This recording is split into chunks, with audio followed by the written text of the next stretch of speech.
A aula de hoje será uma aula de processo penal e tratará mais especificamente sobre prisões, medidas cautelares e liberdade provisória. Vamos lá. Primeira questão. O Código de Processo Penal considera em flagrante delito quem é perseguido logo após pela autoridade policial pelo ofendido por qualquer pessoa, em situação que faça presumir ser o autor da infração. A doutrina classifica as espécies de flagrante previstas no Código de Processo Penal. Na hipótese narrada acima, trata-se de, vamos aqui para alternativas, né? Primeira alternativa, o flagrante impróprio, que seria a mesma coisa do flagrante imperfeito, flagrante irreal, também chamado de quase flagrante. O que é que consiste o flagrante impróprio? É o flagrante que o indivíduo ele é perseguido, que logo após o crime ele é observado logo após o crime ou é perseguido. Então esse é o flagrante impróprio. Para que configure a prisão em flagrante impróprio, é necessário que a perseguição realizada contra o agente causador do crime seja uma perseguição contínua. Se a perseguição for interrompida, não haverá mais o flagrante delito. E é o gabarito da questão, o flagrante impróprio, flagrante imperfeito, flagrante irreal ou quase flagrante. Previsto aí no artigo 302, inciso 3º do CPP. O indivíduo estava sendo perseguido ou ele foi visto logo após cometer o crime. Vamos aqui comentar as demais alternativas. Flagrante presumido, que é o mesmo que o flagrante ficto, é o flagrante que o sujeito não é pego praticando o ato criminoso, nem logo após, mas ele é encontrado com um objeto ilícito ou objeto de cena do crime que faça presumir que ele cometeu o delito há poucos instantes. Esse é o conceito do flagrante presumido e ele é um flagrante lícito, certo? É um flagrante que é aceito no ordenamento jurídico brasileiro. Letra C. O flagrante permanente, que é o crime permanente. No crime permanente, é dito que entende-se o flagrante delito, é cabível o flagrante delito enquanto não cessar a permanência do fato, do ato criminoso. E o crime permanente, por sua vez, é o crime que se prolonga no tempo. Seria o caso aqui, por exemplo, do sequestro. No caso do sequestro, enquanto a vítima estiver sob domínio do sequestrador, é dito que o crime está acontecendo e, portanto, é cabível o flagrante delito enquanto o crime estiver acontecendo, que é o crime permanente, que é um crime que se prolonga durante o tempo. O flagrante preparado, esse sim é um flagrante ilícito. Por que ele é um flagrante ilícito? Porque o crime preparado é um crime que é dito crime impossível, certo? É um crime chamado crime de ensaio. Mas posteriormente, aqui na mesma aula, nós veremos um julgado do STF que trata justamente do crime do flagrante preparado. Flagrante preparado é quando o agente policial induz o criminoso, né, entre aspas, já que crime é impossível, não pode dizer que o indivíduo é o criminoso, mas enfim, induz o criminoso a cometer o delito, sendo, portanto, um crime impossível. Crime impossível. Esse é o flagrante preparado e não é aceito no ordenamento jurídico brasileiro. E o flagrante próprio, que é o flagrante real, flagrante perfeito e flagrante verdadeiro, né? É o flagrante propriamente dito. O indivíduo estava cometendo ou acaba de cometer o crime. É o flagrante mais fácil de identificar de todos esses aqui que nós listamos. Está previsto no artigo 302, inciso 1º, está previsto no artigo 302 do CPP, certo? O flagrante verdadeiro, né? Então é isso, gabaritos. Letra A, o indivíduo estava sendo perseguido, flagrante impróprio. Vamos para a próxima questão. Quando se trata de prisão cautelar, a análise das características das medidas cautelares é de suma importância, tendo em vista que tal prisão é uma espécie de medida cautelar. A característica da homogeneidade determina que, alternativa A, as medidas cautelares estão submetidas à análise judicial por se tratar de medidas que restringem os direitos assegurados na CF, só podendo ser adotadas por decisão judicial fundamentada de autoridade competente.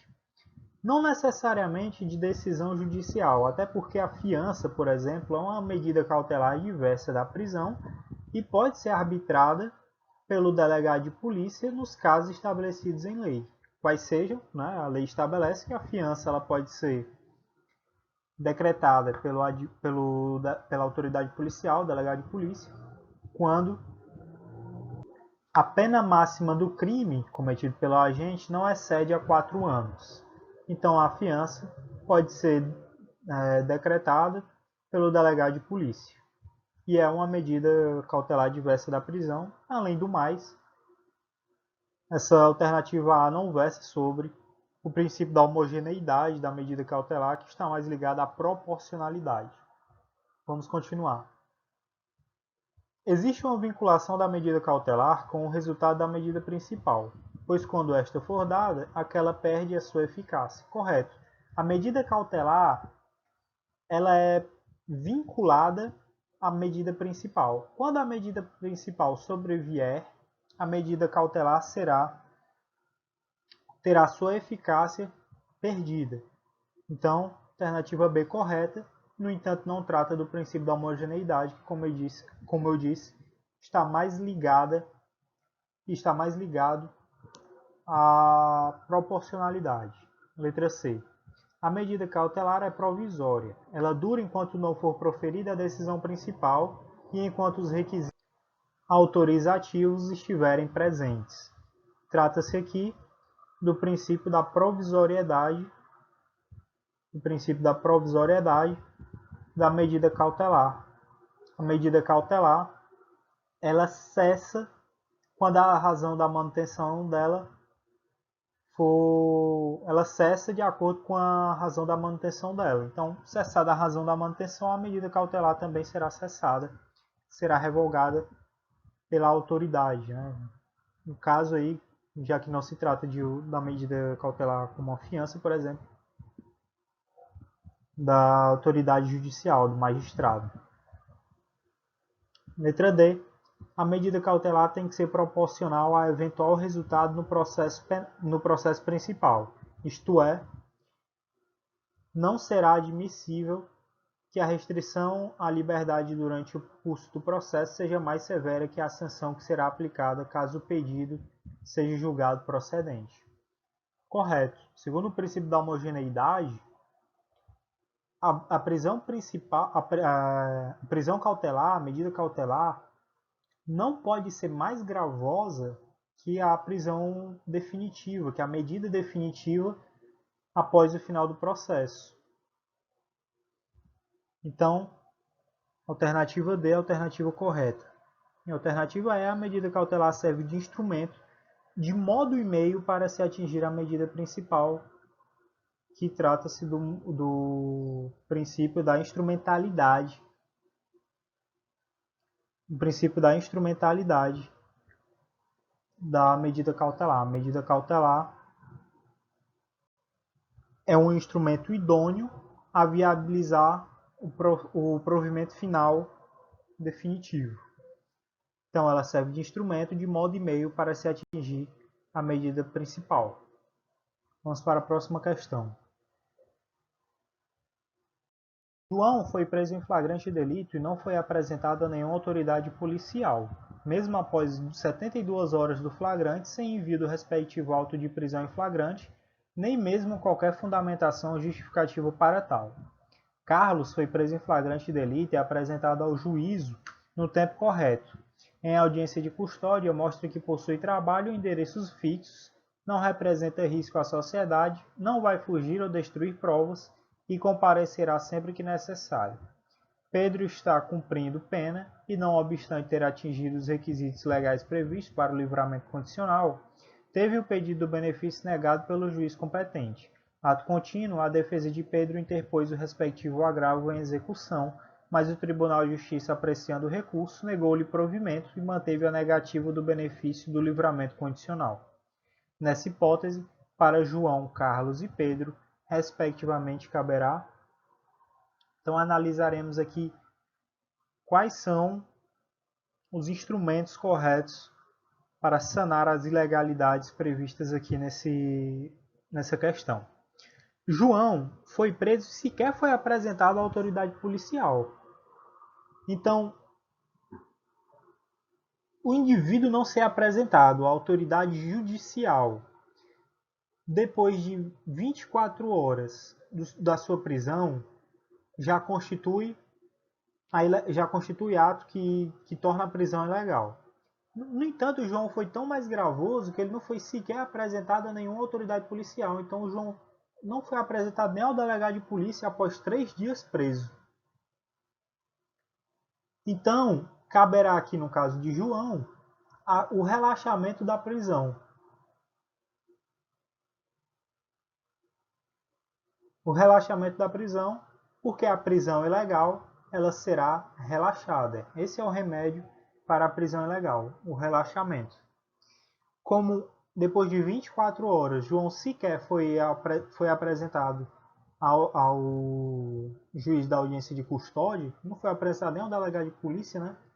Mas como ele também não foi apresentado ao juiz da audiência de custódia, não foi nem lavrado o auto de prisão em flagrante dele, porque ele não foi apresentado ao delegado, então caberá aí o relaxamento da prisão. Eu tenho aqui a letra C, né? A letra C e a letra E. O segundo indivíduo, que foi Carlos, foi preso em flagrante delito, foi apresentado ao juiz no tempo correto, em audiência de custódia, e na audiência de custódia ele mostra que possui trabalho e endereço fixo, não representa risco à sociedade, não vai fugir ou destruir provas e comparecerá sempre que necessário. No caso de Carlos, então, será cabível a liberdade provisória. Não tem motivo para que a prisão de Carlos seja convertida em prisão preventiva, sendo então cabível a liberdade provisória, já dá para marcar aqui letra E. Mas seguindo, temos o caso aqui, o terceiro caso, que trata-se do caso do Pedro, e o Pedro interpôs. No caso do Pedro, ele está cumprindo pena e, de maneira sucinta, não existem motivos para que não seja concedido a ele o livramento condicional. Então ele está sendo coagido a permanecer preso quando deveria ter sido garantido novamente a sua liberdade de ir e vir. Nesse caso, portanto, será cabível o habeas corpus para Pedro, visto que não foi concedido o livramento condicional que lhe era devido. Então, para complementar aqui, a alternativa é tudo correto. Vamos para a próxima. O Código de Processo Penal previu medidas cautelares reais e pessoais. As medidas cautelares reais são as que recaem sobre a coisa, como, por exemplo, a busca, a apreensão e o arresto. Já as medidas cautelares pessoais são aquelas que recaem sobre a pessoa e se subdividem em prisões cautelares e medidas alternativas à prisão, com a finalidade de assegurar a eficácia da investigação criminal ou a instrução penal por meio de restrições à liberdade ou a direitos do investigado. A seguir estão relacionadas algumas medidas cautelares previstas no CPP, à exceção de uma. Então vamos lá. Monitoração eletrônica está prevista no CPP. Comparecimento periódico em juízo, previsto no CPP. Suspensão do exercício de função pública está previsto, mas a prisão temporária não está prevista no Código de Processo Penal, porque a prisão temporária possui lei própria que prevê ela, que é a Lei 7.960 de 89. Essa é a lei da prisão temporária e ela não está prevista no Código de Processo Penal, mas sim em lei própria. E a prisão preventiva, obviamente, está prevista no Código de Processo Penal. Agora para a última questão. As últimas duas questões aqui, né?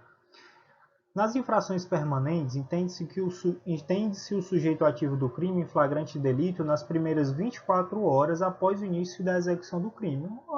Flagrantemente errada essa questão. Por quê? Imagine bem,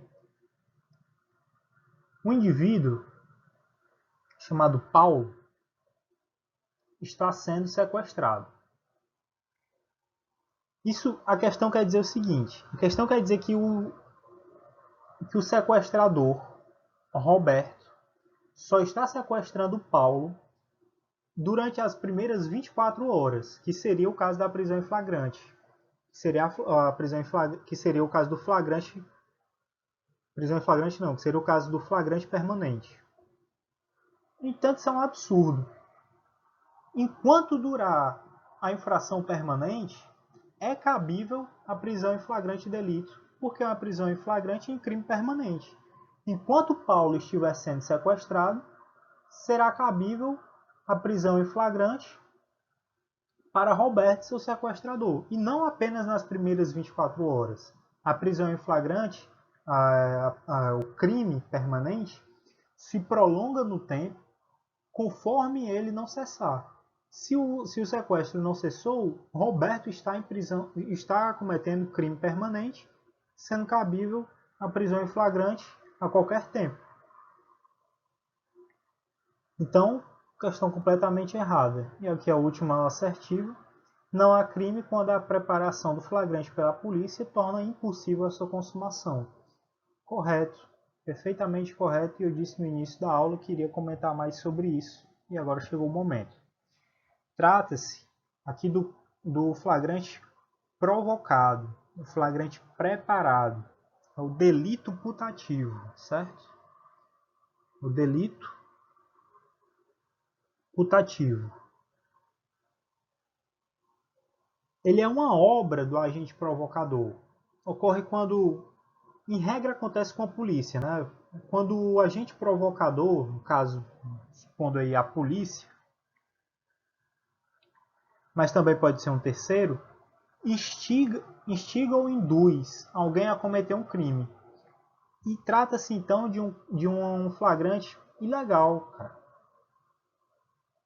É um flagrante que não é aceito no Brasil. O fato sequer constitui crime, tornando o fato atípico. Isso porque é um crime impossível. Crime impossível. Conforme a súmula 145 do STF. Súmula 145 do STF diz que não há crime quando a preparação do flagrante pela polícia torna impossível a sua consumação. O crime não poderá ser consumado porque foi um crime preparado. Foi um crime preparado pelo agente provocador, sendo, portanto, incabível o flagrante. Não existe, não é aceito o flagrante preparado, porque não há crime, é um fato atípico. É isso, se você gostou, curta e compartilhe, se inscreva no canal também.